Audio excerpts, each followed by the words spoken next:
한국아파트신문 읽어주는 소장 짱조합니다. 이번엔 과태료 대응 노하우 69번 박재순 소장님의 글입니다. 2026년 5월 13일자 신문이네요. 장기 수선 계획 조정 없이 공사 미리 진행했다가 과태료 처분에 법원서 취소 다투기란 내용이네요. 장기 수선 조정 없이 공사를 했다가 과태료 받은 내용인 것 같습니다. 자, 읽어볼게요. 아파트 장기수선 계획 공사를 조정 절차를 거치지 않은 상태에서 시기를 앞당겨 진행했다가 입주자 대표회의와 관리사무소장이 각각 과태료를 맞은 사례를 소개한다. 이거 양벌 규정인가 보네요. 자, 자치관리로 운영되는 경북 A 아파트의 입대위와 B 소장은 지난달 7일 지자체로부터 공동주택관리법 위반을 이유로 각각 과태료 500만 원을 맞았다. 지자체는 A 아파트가 지하 주차장 도색 공사를 진행하면서 장기 수선 계획상 2029년에 내정돼 있던 실내 도장 공사를 별도의 조정 없이 2025년 공사에 포함시켰다.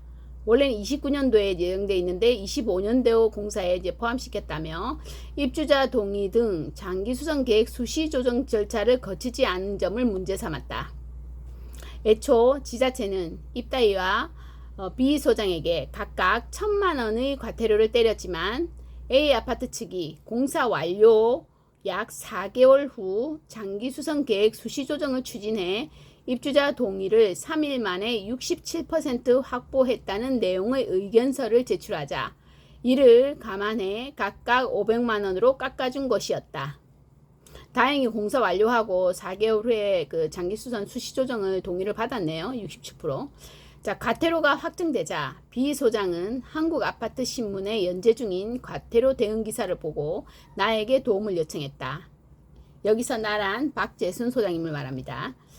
자, 과거에는 장기수선 계획 위반으로 과태료를 맞게 되면 대부분 이를 그대로 수용하거나 법원에 이의를 제기하더라도 취소 또는 대폭 감액되는 사례가 많지 않았다.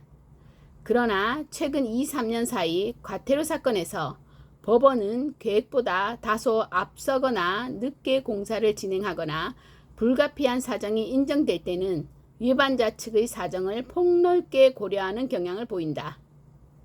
다만 계획된 공사를 아예 집행하지 않으며 예외 없이 처분이 유지되는 사례가 많다. 공사를 아예 집행하지 않으면 안 되네, 그죠? 이번 사안의 경우 A 아파트는 주차장 바닥 공사를 진행하면서 벽체와 천정 도색을 동시에 시행했다.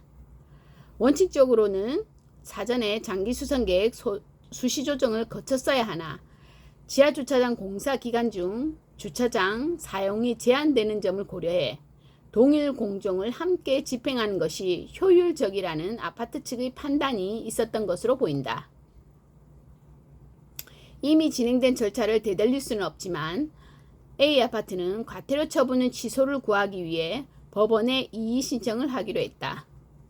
A 아파트 측은 지하 주차장 바닥 공사와 함께 도장 공사를 시행한 것은 주차 환경 개선과 누수 등으로 인한 입주자 불편을 동시에 최소화하려는 조치였다고 주장했다.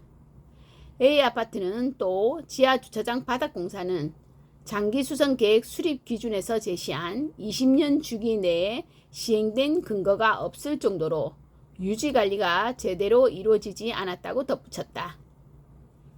이어 A 아파트는 유사 사건에서 법원이 계획 연도와 다소 차이가 있는 공사 집행에 대해 과태료 부과 대상이 아니라고 판단한 결정과 주차장 천정, 낙수 피해 관련 자료 등을 함께 제출했다.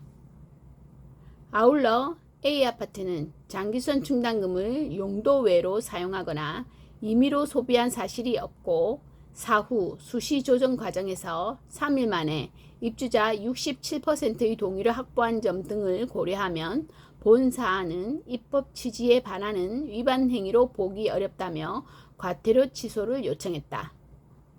현재 A 아파트는 법원의 결정을 기다리고 있다. A 아파트 입대위와 B 소장은 같은 사안을 위반해 과태료를 맞았지만 관할 법원이 각각 다르다. B 소장 사건은 결정 시기가 더 빠를 것으로 보인다. 이때 과태료 취소나 대폭 감액 결정이 내려질 경우 이때 이의 법원에 결정문을 제출하는 방식으로 추가 대응한다면 같은 판단이 내려질 가능성이 크다. 향후 유사 사례의 중요한 기준으로 작용할 것으로 보인다.